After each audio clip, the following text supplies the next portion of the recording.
Ever feel like you're kind of, on autopilot, like you're making decisions without really thinking them through? Happens to the best of us. Right. Today, we are diving deep into the psychology of persuasion and try to figure out why that happens and how people use it to, well, influence us. You got your copy of Influence, the Psychology of Persuasion, ready. I'm ready. Good, good. Because things are about to get seriously fascinating, I think. This idea of mental shortcuts, automatic responses, it's more common than we might think, right? Oh, yeah, way more common. We rely on them all the time. I mean, think about it. Our brains are constantly bombarded with information, right? It's true. If we had to stop and think about every single decision, we'd be paralyzed. Exactly. So it makes sense that we develop these shortcuts, these automatic responses, to streamline the process. It's all about efficiency. So you're saying it's not just me being, well, impulsive sometimes. Not at all. It's a natural part of being human. Just like, animals have instincts. We have these pre-programmed responses that usually, hopefully, serve us well most of the time. Okay, that makes me feel a little bit better. But it's still kind of wild to think about, right? Like, we're operating on instinct without even realizing it. Well, think back to that example from the book, the one about the mother turkeys. You remember? Keep cheap sound. Exactly. They're hardwired to respond to that sound. It's a trigger that releases this nurturing instinct. And get this, even a stuffed polecat, their natural enemy, even that can trigger the same response. If it makes the right sound, they're fooled. Okay, that's both hilarious and a little terrifying. Like, we're wired to respond to these triggers without even thinking about it. Pretty much. And that's where things can get, well, a little dicey. Because once you understand how these shortcuts work, you can start to see how they can be, let's say, exploited. Okay, so how does that work? How did these shortcuts make us vulnerable to persuasion?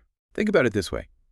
Compliance professionals, salespeople, marketers, politicians, really anyone who wants to get us to say yes, they've gotten really good at understanding these shortcuts, figuring out which buttons to push to get the desired response. So they're like puppet masters, and we're the puppets. That's a little unsettling. No, it's not always that manipulative, Yeah.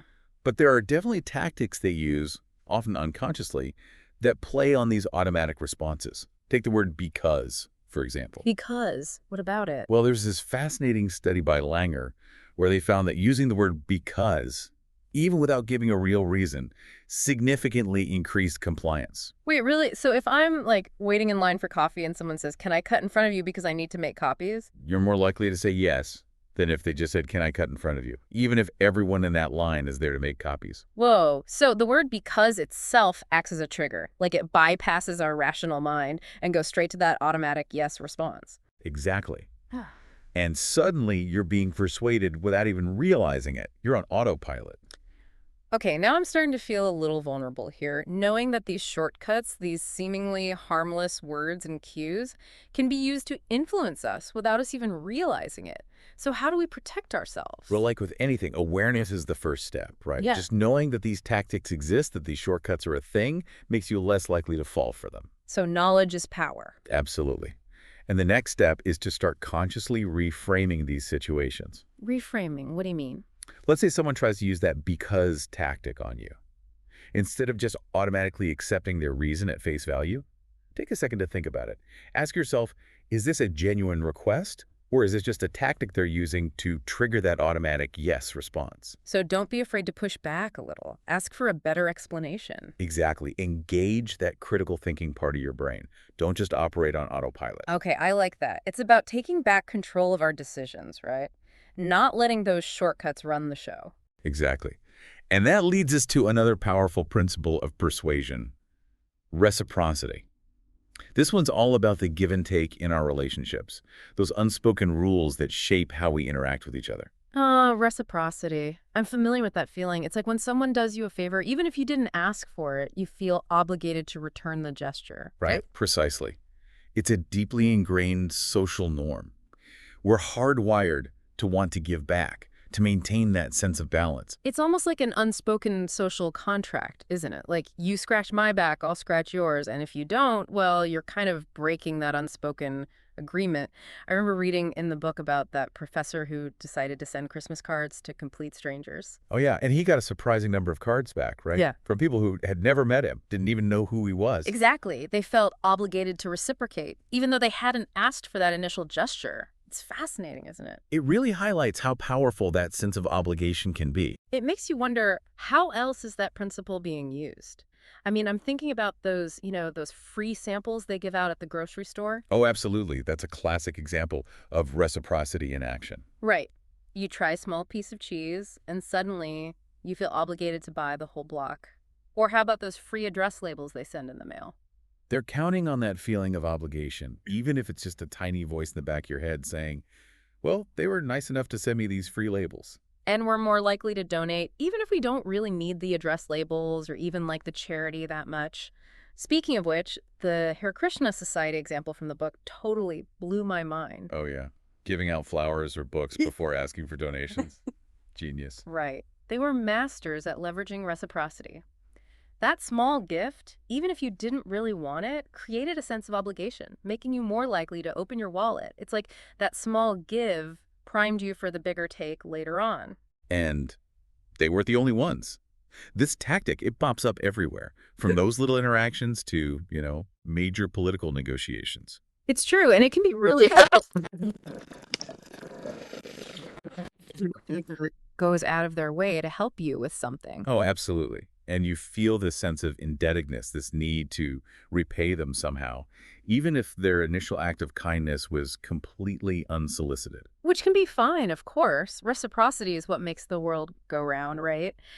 But it's also important to recognize when this principle is being used in a, let's say, more calculated way. Like with that rejection then retreat tactic you mentioned earlier. When someone hits you with a large request they know you'll probably reject, just to make the smaller request seem more reasonable in comparison. It's a classic negotiation tactic, and it plays beautifully on our sense of reciprocity. Think back to when you were a kid. Did a Boy Scout ever try to sell you those overpriced candy bars? Oh man, don't remind me. I totally fell for that every single time. They get you with that initial rejection. No way, I'm not buying that giant candy bar. And then they reel you in with the smaller request. Or how about a box of these delicious cookies then? And suddenly you're walking away with a box of cookies you never even wanted. Exactly. It's like because they made that concession, you feel obligated to reciprocate. And you end up with a box of cookies instead of a candy bar, even if you didn't really want either in the first place. Exactly. You feel responsible for the final deal, even if that deal wasn't in your best interest to begin with. It's pretty clever when you think about it. That's sneaky. It makes you wonder, what other contexts do you see this playing out in? Well, Cialdini actually mentions the Watergate scandal as a prime example of rejection then retreat, albeit on a much larger, more consequential scale. Wow, so this isn't just some playground tactic. This is serious stuff. And it makes you realize how important it is to be aware of these tactics, these subtle forms of influence, so we can protect ourselves. So before we go any further, maybe we can take a moment to kind of like regroup. What are some practical takeaways here? How can we use this knowledge of reciprocity to navigate these situations more effectively? Well, it goes back to what I said before. Awareness is key. Just knowing that this tactic exists can help you spot it in the wild, so to speak. Yeah. The next time someone makes that big ask, pause for a second before you automatically counter. Don't just go with your gut. Exactly. Think about it. Are they using this technique on purpose? Or maybe accidentally? What's your ideal outcome here? Don't be afraid to negotiate from a place of knowledge, of awareness. You're in control. I love that. It's about recognizing the game and then deciding if you want to play, which honestly is pretty empowering. But before we get too comfortable, let's move on to the next principle. What about commitment and consistency? This is where things start to get really interesting, don't you think? Oh, absolutely. This one goes deep. Tapping into our fundamental desire to be consistent with our past actions and commitments, even if those actions, maybe we wouldn't make them again if we had a chance. Oh, tell me about it. I'm definitely guilty of that. Remember that example from the book, the one with the toy company? Creating that artificial sense of scarcity before Christmas, knowing that parents would promise their kids that coveted toy just to make them happy. Oh, classic. They knew exactly what they were doing. Right. And then after Christmas, running those same ads again, knowing that those kids would be bugging their parents for that toy they were promised. It's brilliant in a kind of manipulative way. Oh, it's textbook manipulation of our need for consistency. And it works. It happens all the time, from advertising to sales to even our personal relationships. Oh, don't even get me started on that. My son, bless his heart, managed to get me to buy him the same toy 2 Christmases in a row because of that exact tactic. I'm still trying to live that one down. But you see, It's a perfect example of how powerful this principle can be. We make a commitment, even if it's just a simple promise, and suddenly we feel this internal pressure to follow through, to be consistent with that initial decision. It's true. It's like we're holding ourselves accountable, not just to the other person, but to ourselves. We want to be seen as reliable, as people of our word. Exactly. We don't want to be perceived as inconsistent or flaky, so we go to great lengths, even buy the same toy twice, to maintain that image of ourselves. It's a powerful motivator. It makes you wonder, are there ways to use this principle for good? Not just to manipulate people into buying things they don't need. Absolutely. Think about it this way.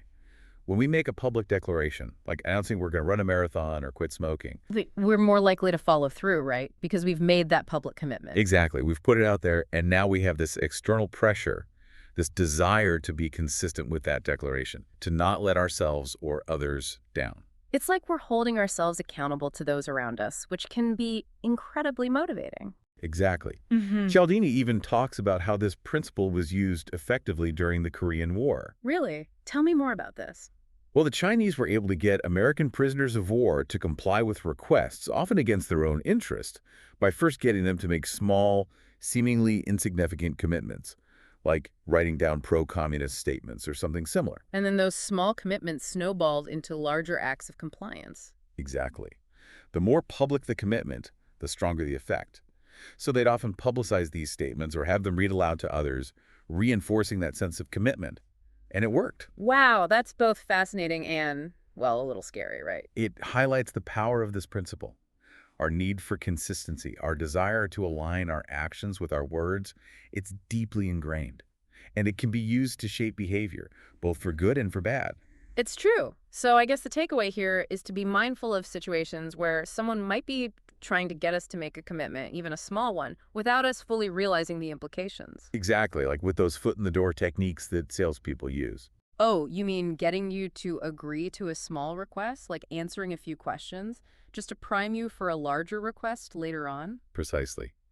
Once you've made that initial commitment, however small, Mm-hmm. it becomes harder to say no to those subsequent requests, even if they're much larger than what you initially signed up for. Man, this is heavy stuff. It feels like we have to be on high alert all the time. It's all about awareness. But it's not all doom and gloom. Think about it. We can also use this principle to our advantage, right? Oh, that's right. I've heard about this. What about parenting? There are all sorts of ways to use this to help kids make better decisions, right? Exactly. Think about it. Encouraging your kids to take responsibility for their actions rather than just punishing them when they do something wrong, or praising them for their honesty and integrity. Right. It's about helping them develop a self-image of being a good person, someone who does the right thing, even when it's hard. You got it. Instead of just laying down the law, we can use their desire for consistency to help them internalize these values. I love that. It's like we can harness this principle, not to control or manipulate, but to guide, to nudge both ourselves and our children toward making more conscious, values-aligned choices. Exactly. It's about understanding the power of these commitments and using that understanding to make more informed decisions. I love that. But there's another biggie we have to talk about, and that's the power of the crowd. Oh yeah, social proof. The everybody's doing it mentality. We'll dive into that right after this quick break. All right, so we are back, and I don't know about you, but I'm ready to jump right back into this idea of social proof. You know, this like everybody's doing it kind of Yeah, thing. it's everywhere you look once you start to see it. Oh, totally. It's almost like it's working on a subconscious level, you know, like we're not even aware of it half the time. Exactly. It's this really powerful form of influence because it taps into our innate desire to fit in, to not stand out from the crowd. Totally. It's like our brains are wired to think, well, if everyone else is doing it, it must be the right thing to do, right? Right. It's like this mental shortcut that helps us make decisions quickly, especially in situations where we're not sure what to do. And it makes sense in a way, right? Like back in the day, if you saw a bunch of people running away from something, you'd probably want to run away too, right? Better safe than sorry. Exactly. It's all about survival instincts. But these days, it's not always about physical danger. It's more like social danger. Yeah. Like we don't want to be the only one who doesn't have the latest gadget or hasn't seen that new movie. Oh, yeah. FOMO, fear of missing out. Exactly. And advertisers, they eat that stuff up. They know how to tap into that fear, that insecurity we all have about not fitting in. Oh, totally. Like those fastest growing claims or those millions have already switched ads. See, They're counting on you to see that and think, well, if millions of people have already switched, it must be good, right? Totally. And the crazy thing is it works. Like, I know it's just marketing, but I still find myself being influenced by that stuff. We all do. It's hardwired into us. Think about it. Testimonials, celebrity endorsements, even those man-on-the-street interviews, they're all playing on this principle of social proof. It's like they're creating this illusion of popularity, even if the product is totally bogus. Exactly. And because we're social creatures, we're naturally drawn to things that other people seem to like and enjoy. And it's not just products and services either, right? It's everything. Remember that example from the book about the laugh tracks in Oh sitcoms? yeah, that's a classic. Even when we know those laugh tracks are fake, we still find ourselves chuckling along. I know, it's so weird. It's like our brains can't help but respond to that social cue, even if it's completely manufactured. It's like this unconscious signal that, hey, this is supposed to be funny, so you should be laughing too. It's both hilarious and a little creepy at the same time, right? Like our brains are being hacked by these subtle cues. In a way they are, but it's not always about these harmless examples like laugh tracks or, following the crowd to that new restaurant. Right, there's a darker side to social proof too, isn't there? Unfortunately, yes. It can also have a negative impact, especially in emergency situations. That's where the bystander effect comes into play. Right, the more people who witness an emergency, the less likely anyone is to intervene. And we touched on this earlier, but can you unpack that a bit more for us? Why does that happen? Sure. It's called diffusion of responsibility. Essentially, when we're in a group and something happens, we look to others for cues on how to react. If no one else seems to be alarmed or taking action, our brains tell us that maybe it's not actually an emergency. It's like our brains are saying, well, if no one else is freaking out, maybe I'm overreacting. Exactly. We assume that someone else would have already done something if it was truly serious. So we hesitate, we second guess ourselves, and tragically, sometimes people don't get the help they need. That is so scary, and it makes you think, if you were ever in a situation where you needed help and there were lots of people around, would you know what to do? Yelling, help, to a crowd doesn't seem very effective if everyone's looking to each other for cues. You're right, it's about being direct. Instead of addressing the crowd, generally single out one person, make eye contact, and tell them exactly what you need. So instead of just yelling for help, you might say, you in the red jacket, call 911. This man needs an ambulance. Exactly. That eliminates the ambiguity. Yeah. You're not waiting for someone else to take responsibility. You're assigning it directly. Okay, that's a really good tip. I'm definitely going to remember that. But the social proof isn't always a bad thing, right? I mean, there are times when it can be a powerful force for good. Absolutely. Cialdini talks about how it can be harnessed for positive change. Mm-mm. For example, encouraging people to donate to charity by publicizing the names of those who have already given core. Or think about those signs in hotels that say something like, the majority of guests reuse their towels. Oh, yeah, they're using social proof to promote environmentally friendly behavior. Exactly. And it works. People are more likely to conform to what they perceive as the social norm. So it's like you're more likely to reuse your towel if you think that's what everyone else is doing. Exactly. And this principle extends beyond just our actions. It can even influence our beliefs. Where are beliefs, really? Oh, yeah. Remember that story from the book about the religious group whose belief actually intensified after a failed prophecy? Oh my gosh, yes. That story totally blew my mind. Just to recap, they predicted the end of the world, and when it didn't happen, instead of questioning their beliefs, they doubled down, becoming even more convinced that they were right. It's a powerful example of how social proof can be amplified in the face of uncertainty. When we're faced with information that challenges our deeply held beliefs, we often look to others for confirmation, especially those who share our existing views. It's a natural human tendency to seek out information that confirms what we already believe. So in a way, that comfort we find in shared beliefs and being part of a group can sometimes prevent us from seeing things objectively. It can be a double-edged sword. But the good news is that, just like with the other principles we've discussed, once we're aware of this tendency, we can use it to our advantage. We can choose to surround ourselves with people who challenge us to think differently, to question our assumptions, and to be open to new perspectives. That's a really good point. So it's about being mindful of the influence others have on us, both positive and negative, and choosing our influences wisely. Exactly. And remembering that just because everyone else is doing something doesn't mean it's the right thing to do for you. Think for yourself, question your assumptions, and don't be afraid to go against the grain if you think it's the right thing to do. I love that. Okay, so we've covered social proof, which, as we've seen, can be both a powerful force for good and a bit of a wild card. Now let's move on to something a little more straightforward, liking. This one seems pretty self-explanatory, right? We're more likely to say yes to people we like.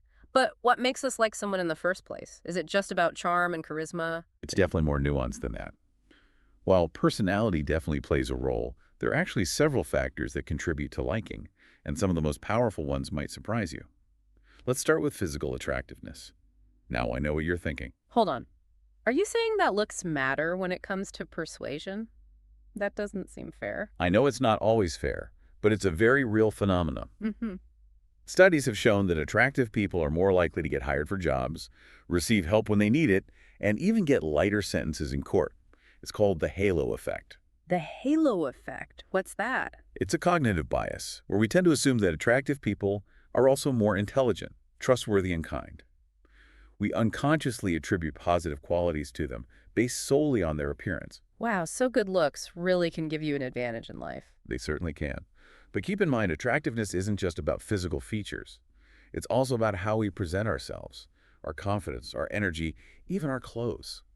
All of these things contribute to our overall attractiveness. That makes sense. So it's not just about being born with good genes, it's about cultivating those qualities that make us attractive to others. Exactly. And another big one is similarity. Yeah. We tend to like people who are like us, right? People who share our interests, our values, our backgrounds. Totally. It's like that instant connection you feel when you meet someone and realize you have so much in common. Right. It creates this sense of familiarity and trust. Like, oh, you like that band too? We should totally hang out. Exactly. It's like that instant bond. And that's why salespeople try to mirror and match their customers, right? I've seen them do it. It's a little creepy when you notice it, but I guess it makes sense now. It can be effective when done subtly. Even small similarities, like finding out you both root for the same sports team or grew up in the same town, can have a big impact on liking. That's so funny because it's true. Even receiving a genuine compliment, even about something small, can instantly make me feel warmer towards someone. You see, compliments are powerful. They create this sense of validation and connection. Like, hey, this person sees me, they appreciate me. Exactly. It's like this little boost of dopamine or something. Okay, so we've got physical attractiveness, similarity compliments. What about cooperation? Have you noticed how working together towards a common goal can really bond people, even if they didn't initially like each other that much? Absolutely. It's about creating a sense of shared purpose and accomplishment. The book actually talks about the good cop, bad cop interrogation technique as a classic example of how even a contrived sense of cooperation can increase liking. Oh, right. The bad cop is all intimidating and aggressive, and then the good cop swoops in, offering you a coffee and seeming sympathetic to your plight. Exactly. And suddenly you're more likely to confide in the good cop, even though they're both working towards the same goal. It's like you're looking for an ally in that stressful situation, and the good cop is right there, ready to be your friend. Exactly. It plays on our innate desire to seek out allies, especially in situations where we feel vulnerable or alone. That is so crafty. So we've got cooperation. Is there anything else? One more important factor, association. We like people who are associated with positive things. Ah, like celebrities. That's why advertisers use them all the time, right? They link their products to famous athletes, actors, musicians, you name it. And it doesn't even matter if the product has anything to do with the celebrity's area of expertise. Exactly. It's about transferring that positive association to the product, hoping that we as consumers will make that connection and feel more favorable towards it. And the same goes for negative associations. We try to distance ourselves from people or things that have negative connotations. Guilt by association, as they say. Exactly. Like if a brand has a scandal or something, people are quick to boycott their products, even if they were loyal customers before. It all comes down to association. Yeah, We want to be aligned with things that make us look good and feel good about ourselves. that makes sense. Okay, so to recap, liking is about more than just personality or charm. It's about this complex interplay of factors that can influence our perceptions and behavior sometimes without us even realizing it. Precisely. So I guess the takeaway here is to be aware of these subtle influences. If you find yourself liking someone a little too much, especially in a situation where they're trying to sell you something, it's a sign to step back and ask yourself some questions. Exactly. Like, am I liking the person or am I genuinely interested in what they're selling? Right. Don't let those rose-colored glasses cloud your judgment. Great advice. Now, speaking of influence, let's talk about authority. This one always reminds me of those Milgram experiments where people were willing to administer electric shocks just because a guy in a lab coat told them to. Yeah, the Milgram experiments, pretty unsettling stuff. To think people were willing to inflict pain on another person just because someone in a position of authority told them to makes you wonder about human nature, doesn't it? It really does. It's like, are we wired to obey even when it goes against our better judgment? It's a natural instinct, right? Think about it. From the time we're little, we're taught to obey our parents, our teachers, law enforcement, anyone in a position of authority. It's about maintaining order, keeping us safe. Right, which makes sense to a point. But it's scary to think how easily that instinct can be, well, manipulated. Oh, absolutely. And it's not just about the person themselves, right? It's about the trappings of authority, the titles, the uniforms, the badges. Even something as simple as a name tag can trigger that automatic response. It's true. I read somewhere that just mentioning a professional title, like doctor or professor, can make people more likely to agree with you, even if they have no idea if you're actually qualified. Exactly. Cialdini talks about how these symbols of authority act as triggers for automatic compliance. Our brains are wired to give more weight to the opinions of experts, even if we haven't verified their credentials. Which, again, makes sense in a lot of situations. We can't be experts in everything, right? So Mm. we rely on those who we perceive as having more knowledge or experience in certain areas. But as we've seen, that shortcut can also make us vulnerable to manipulation. Oh, absolutely. And that's where things can get a little dangerous. Like, remember that story from the book about those nurses who followed a doctor's orders over the phone, even though the dosage he prescribed was dangerously wrong? Oh, yeah, that story still sends chills down my spine. It's terrifying to think that those nurses, these medical professionals, were so willing to override their own training and judgment just because someone they perceived as an authority figure told them to. It's a stark reminder that blindly following authority can have serious consequences. So, how do we know when to trust an expert and when to, maybe get a second opinion? That's the million-dollar question, isn't it? I think it comes down to being informed, staying curious. Don't just take someone's word for it because they have a fancy title or a string of letters after their name. Do your research. Check their credentials. And don't be afraid to ask questions. Exactly. If something doesn't feel right, trust your gut. It's about finding that balance between respecting authority and thinking critically for yourself. It's about taking responsibility for our own decisions, right? Not just blindly following someone else's lead. Exactly.